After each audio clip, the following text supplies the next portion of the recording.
Почитувани медиуми, почитувана јавност, Зоран Заев од предмалку е повторпат амнестиран политичар за очигледен криминал. Зоран Заев повторно избега од соочување со правдата и со одговорноста за криминалното однесување. Ослободителната судска пресуда за подкуп не изненади никого. Јавноста е свесна како работи судството под политички притисок на власта. Беше сосема јасно дека судот нема да собере храброст да му изрече казна на главниот реформатор во правосудството. Беше сосема јасно дека судот ќе подлегне на заканите од Зоран Заев дека би можел да ги реализира најавите за генерален реизбор на судии, во кој тој, како реформатор, би носел одлука кој нема да биде реизбран. Бројни се заканите, но и наградите со кои власта ги мотивира или заплашува судиите да работат по нејзин терк. Денешната одлука на судот е подценување на севкупната македонска јавност дека не го видела тоа што го виде на снимките на кои Зоран Заев бара подкуп.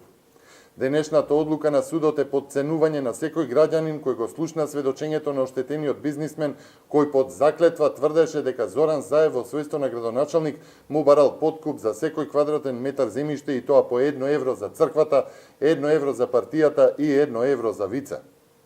Денешната пресуда ги покажа двојните аршини по кои работат македонските судови. Пред неполна година судот во Кавадарци осуди поранешен градоначалник за подкуп само и само врз основа на изјава на сведок, изјава која патем во неколку наврати сведокот ја менуваше.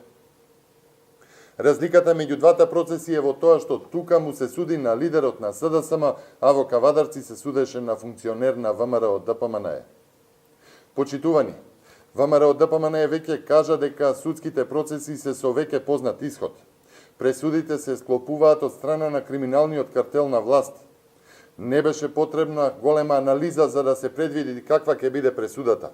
Исто како за подкуп, веќе сите зборуваат за исходот од предметот тенк и пресудата што треба да биде изречена, иако дури и сведоците на обвинителството сведочеа контра обвинението. Почитувани, денешната судска пресуда не е правда. Денешната судска пресуда е неправда. Со денешната пресуда на дело се потврди неказнивоста на власта. Пораката што од денеска се испрати гласи законите не важат за СДСМ, нивните функционери слободно може да бараат подкуп и да тонат во корупција. Пораката што денеска се испрати е дека судот е политичка алатка за пресметка на СДСМ со неистомислениците. Судството мора да се реформира и ќе се реформира кога криминалниот картел ќе си замине од власт.